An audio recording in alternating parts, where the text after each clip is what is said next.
मध्य प्रदेश में 18 आईएएस अधिकारियों के तबादले, मनीष रस्तोगी को जेल तो संजय शुक्ला को बनाया राज्यपाल का प्रमुख सचिव। मध्य प्रदेश में एक बार फिर 18 आईएएस अधिकारियों के तबादले के कर दिए गए हैं। आईएएस अधिकारियों की दूसरी बड़ी तबादला सूची में उन सभी अधिकारियों को पदस्थापना दी गई है जिन्हें पिछले दिनों सरकार ने अलग अलग कारणों से हटाया था। प्रदेश सरकार ने रविवार को अवकाश के दिन 18 आईएएस अधिकारियों के तबादले कर दिए। शिवराज सिंह चौहान के प्रमुख सचिव रहे मनीष रस्तोगी को जेल विभाग में पदस्थ किया गया है, तो संजय कुमार शुक्ला अब राज्यपाल के प्रमुख सचिव होंगे। अपर मुख्य सचिव मनु श्रीवास्तव नवीन एवं नवकरणीय विभाग का दायित्व भी संभालेंगे। वहीं डा राजेश राजौरा से परिवहन विभाग का अतिरिक्त प्रभार लेकर एसएन मिश्रा को दिया गया है। ग्वालियर की तर्ज पर उज्जैन में 1 मार्च से शुरू होगा व्यापार मेला। ऑटोमोबाइल, इलेक्ट्रॉनिक और भी होगा बहुत कुछ। ग्वालियर की तरह अब उज्जैन में भी व्यापार मेला होगा। मेले में उज्जैन के स्थानीय व्यापारियों को वरीयता दी जा रही है। ऑटोमोबाइल और इलेक्ट्रॉनिक के अलावा अन्य क्षेत्र के डीलर्स को भी आमंत्रित किया गया है। दशहरा मैदान पर उज्जैनी विक्रम व्यापार मेला 2024 की शुरुआत होगी। व्यापार मेले में 1 और 2 मार्च को इन्वेस्टर्स समिट भी होगी। इसमें पर्यटन, कृषि और स्टार्टअप सेक्टर पर फोकस किया जाएगा। समिट में गुजरात, राजस्थान, महाराष्ट्र सहित अन्य राज्यों के निवेशक भी भाग लेंगे। उद्योग विभाग के अधिकारियों ने बताया कि समिट में उन क्षेत्रों को प्राथमिकता दी जाएगी जहां औद्योगिक इकाइयों की स्थापना के साथ साथ रोजगार की व्यापक संभावना है।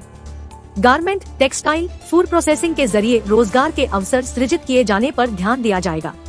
व्यापार मेले का आयोजन नगर निगम उज्जैन करेगा। इसमें ऑटोमोबाइल और इलेक्ट्रॉनिक सेक्टर की दुकानें लगाई जाएंगी। दिल्ली में लगेगी उमरिया के आदिवासी चित्रकारों की कला प्रदर्शनी। 1 से 14 फरवरी तक हैबिटेट सेंटर में आयोजन। उमरिया से शामिल होने वाले बैगा आदिवासी चित्रकारों में सकुन बैगा, हेमा बैगा, रूपा बैगा, संतोषी बैगा, रामरती बैगा, फगुनी बैगा के नाम सामने आए हैं। सभी वे आदिवासी चित्रकार हैं जिन्होंने विलुप्त होती बैगा आदिवासी चित्रकला को फिर से पहचान दिलाई है। एमपी के उमरिया जिले के आदिवासी चित्रकारों की कलाकृतियों की प्रदर्शनी 1 से 14 फरवरी तक दिल्ली के हैबिटेट सेंटर में लगाई जाएगी। इसके लिए सभी तैयारियां पूरी हो चुकी हैं। सोमवार को कलाकार दिल्ली रवाना होंगे। उमरिया जिले के छोटे से गांव लोढ़ा में संचालित जनगण तस्वीर खाना आशीष आर्ट गैलरी के कलाकारों द्वारा यह प्रदर्शनी लगाई जा रही है, जिसमें बैगा, गोंड, मुरिया आदिवासी चित्र शैली के चित्र प्रदर्शित किए जाएंगे। इंदौर नगर निगम सड़क निर्माण के लिए एनएचए को प्लास्टिक बेच करेगा कमाई। राष्ट्रीय राजमार्ग प्राधिकरण ने भेजा प्रस्ताव। अनुपयोगी प्लास्टिक को छोटे छोटे टुकड़ों में करने के बाद इस प्लास्टिक के बुरादे को प्राधिकरण को बेचा जाएगा। प्राधिकरण इसका उपयोग सड़क निर्माण में करेगा। इससे सड़कों की मजबूती तो बढ़ेगी ही, इंदौर नगर निगम को आर्थिक लाभ भी होगा। शहर को प्लास्टिक मुक्त बनाने की दिशा में इंदौर नगर निगम की ओर से एक और प्रयास शुरू होगा। नगर निगम शहर में निकलने वाले अनुपयोगी प्लास्टिक को राष्ट्रीय राजमार्ग प्राधिकरण को उपलब्ध कराएगा। प्राधिकरण इसका उपयोग सड़क निर्माण में करेगा। इससे सड़कों की मजबूती तो बढ़ेगी ही, इंदौर नगर निगम को आर्थिक लाभ भी होगा।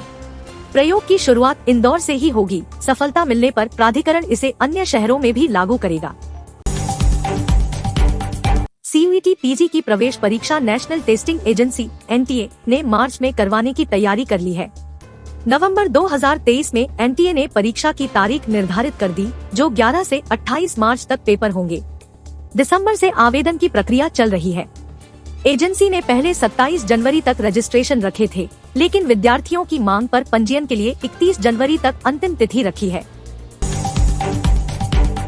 कार्यकर्ताओं को अयोध्या में रामलला के दर्शन करवाएगी भाजपा। अलग अलग शहरों से चलेगी ट्रेन, ऐसे होगा चयन। भाजपा रामलला के दर्शन के लिए अपने कार्यकर्ताओं को अयोध्या भेजेगी। इन कार्यकर्ताओं का चयन कर अयोध्या जाने के लिए पंजीयन किया जाएगा। अयोध्या में भगवान श्री रामलला की प्राण प्रतिष्ठा के बाद अब देश भर से श्रद्धालु रामलला के दर्शन के लिए अयोध्या पहुंच रहे हैं। भाजपा भी अपने पार्टी कार्यकर्ताओं को अयोध्या भेजेगी। इसके लिए कार्यकर्ताओं का चयन कर उनका पंजीयन किया जाएगा।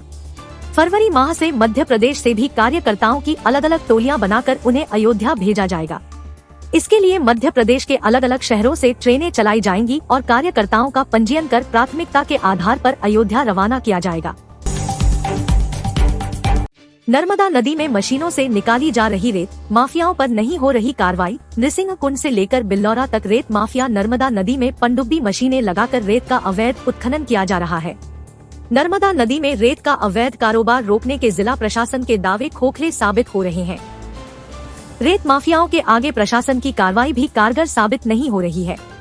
राजस्व विभाग के अधिकारियों की दबिश से पहले ही रेत माफिया चकमा देकर भाग निकले। अब तक कोई बड़ी कार्रवाई इन लोगों पर नहीं हो सकी है। काम की खबर। राज्य में फरवरी तक लगना है 20,000 स्मार्ट मीटर। गजब के होंगे इसके फायदे। पहले चरण में फरवरी तक 20,000 स्मार्ट मीटर लगाने का लक्ष्य निर्धारित है। काम की धीमी गति से चलने के कारण मार्च में जाकर काम पूरा होगा। मंदसौर शहर में घरेलू, व्यावसायिक, औद्योगिक सहित सभी श्रेणियों में मिलाकर कुल 35,000 मीटर है। यह सभी मीटर स्मार्ट करना है। देवास में मिले अवैध बालगृह के मामले में मुख्य सचिव ने नहीं दिया जवाब। राष्ट्रीय बाल आयोग भेजेगा रिमाइंडर। राष्ट्रीय बाल अधिकार संरक्षण आयोग ने संस्था के संबंध में पूरी जानकारी, foreign contribution regulation act (FCRA) पंजीयन सहित 6 बिंदुओं पर जवाब मांगा है। देवास जिले के आदिवासी अंचल घुसट में दिसंबर 2023 में अवैध रूप से संचालित पाए गए बाल गृह के मामले में मुख्य सचिव वीरा राणा ने राष्ट्रीय बाल अधिकार संरक्षण आयोग की अभी तक जानकारी नहीं दी है। आयोग ने 2 जनवरी को मुख्य सचिव को पत्र लिखकर 10 दिन में जवाब मांगा था। आयोग के अध्यक्ष प्रियंक कानूनगो ने कहा कि जल्द ही मुख्य सचिव को अनुस्मारक भेजेंगे। बता दें कि इस बाल गृह का कहीं भी पंजीयन नहीं था। यहाँ 55 बालक और 13 बालिकाएं मिली थी। बच्चे हिंदू थे। उनसे ईसाई धर्म की प्रार्थना कराई जाती थी। बच्चों ने आयोग को बताया था कि उनसे शौचालय की सफाई तक कराई जाती है। विदेश से धन मिलने के प्रमाण भी बाल आयोग को मिले थे। आयोग ने प्रदेश भर में ऐसी संस्थाओं की पहचान करने के लिए कहा था। मासूम भाई बहन ने पेश की ईमानदारी की मिसाल। पुलिस ने गोद में उठाकर घुमाया मेला, झुलवाए झूले। ग्वालियर में आयोजित मेले में 10 साल के आर्यन और 5 साल की बहन सौम्या ने गुम पर्स पुलिस को लौटाकर ईमानदारी का परिचय दिया। पुलिस ने बच्चों की ईमानदारी पर उनको गोद में उठाकर मेला घुमाया और झूले झुलवाए। बच्चों को पुलिस ने नकद इनाम भी दिया। इंदौर में बिजली चोरी पर प्रशासन ने बरती सख्ती। अनियमितता के 15,000 प्रकरण बने। घोटाले में उज्जैन आगे। पश्चिम क्षेत्र विद्युत वितरण कंपनी ने जारी वित्तीय वर्ष के दौरान अप्रैल से दिसंबर की अवधि में 15,000 से ज्यादा बिजली चोरी, अनियमितता के प्रकरण बनाए हैं। ये प्रकरण सतर्कता संकाय और संचालन संधारण की टीमों द्वारा बनाए गए हैं। इंदौर से ज्यादा प्रकरण उज्जैन संभाग में बने हैं। हालांकि यह आंकड़ा कम ही माना जा रहा है। दरअसल बीते समय चुनावी दौर के कारण भी कार्रवाई की रफ्तार धीमी पड़ी थी। कंपनी के प्रबंध निदेशक अमित तोमर ने बताया कि इंदौर जिले में 3,500 प्रकरण बने हैं। इसी तरह उज्जैन जिले में 2,500, मंदसौर में 1,960, रतलाम में 1,530, धार में 770, खरगोन में 740, देवास में 735 प्रकरण बने हैं। इंदौर राजस्व संभाग में कुल 7,200 और उज्जैन राजस्व संभाग क्षेत्र में 8,000 से ज्यादा प्रकरण बने हैं। ग्वालियर में आयुष छात्रों को मेडिकल प्रैक्टिस के लिए देनी होगी राष्ट्रीय निकास परीक्षा। एनसीआईजम सचिव ने जारी किया आदेश। आयुर्वेद, सिद्ध, यूनानी और सोवा-रिगपा आयुष के छात्रों को मेडिकल प्रैक्टिस करने के लिए राष्ट्रीय निकास परीक्षा पास करनी पड़ेगी। इसके लिए national commission for Indian system of medicine (NCISM) के सचिव प्रभारी बीपी मेहरा ने आयुर्वेद, सिद्ध, यूनानी और सोवा-रिगपा महाविद्यालयों के डीन, प्राचार्यों को पत्र जारी कर दिया है। इसमें कहा गया है कि चिकित्सा व्यवसाय के रूप में अभ्यास करने के लिए लाइसेंस देने और भारतीय चिकित्सा प्रणाली के एक पंजीकृत चिकित्सक के रूप में राज्य और राष्ट्रीय स्तर पर नामांकन के लिए राष्ट्रीय निकास परीक्षा आयोजित की जाएगी।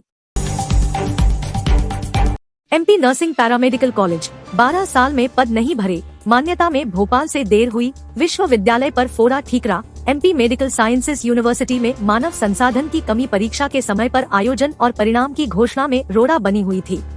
नियमित नियुक्ति में लगातार सरकार की देरी से 2 साल पहले आउटसोर्स पर कुछ कर्मचारियों को रखा गया। वर्तमान में ठेका कर्मियों के ही सहारे 60,000 से ज्यादा छात्र छात्राओं का भविष्य है। राज्य सरकार ने चिकित्सा पाठ्यक्रमों का संचालन और गुणवत्ता बेहतर बनाने के लिए विशेष रूप से मप्र आयुर्विज्ञान विश्वविद्यालय बनाया, लेकिन विवि को चलाने के लिए 12 साल में एक भी नियमित अधिकारी नियुक्त नहीं किया, न ही नियमित कर्मचारियों के पद भरे गए। अधिकारी कर्मचारी की भारी कमी के बाद मप्र नर्सिंग और पैरामेडिकल काउंसिल की मान्यता प्रक्रिया की लेटलतीफी ने व्यवस्थाओं को पटरी पर आने नहीं दिया। भोपाल स्तर पर हुई चूक से छात्र छात्राओं का भविष्य दांव पर लगा तो ठीकरा विवि पर फोड़ दिया गया। इसका खामियाजा अब एमपीएमएसयू से नर्सिंग और पैरामेडिकल कॉलेजों को छीनकर क्षेत्रीय परंपरागत विश्वविद्यालयों को सौंपने के निर्णय के रूप में सामने आया है। आश्चर्यजनक यह है कि जिन क्षेत्रीय विवि को नर्सिंग और पैरामेडिकल पाठ्यक्रम सौंपने का निर्णय किया गया है, 12 साल पहले वहां परीक्षा में विलंब और गड़बड़ियों के कारण ही चिकित्सा पाठ्यक्रम के संचालन के लिए पृथक मेडिकल यूनिवर्सिटी बनाने का निर्णय हुआ था।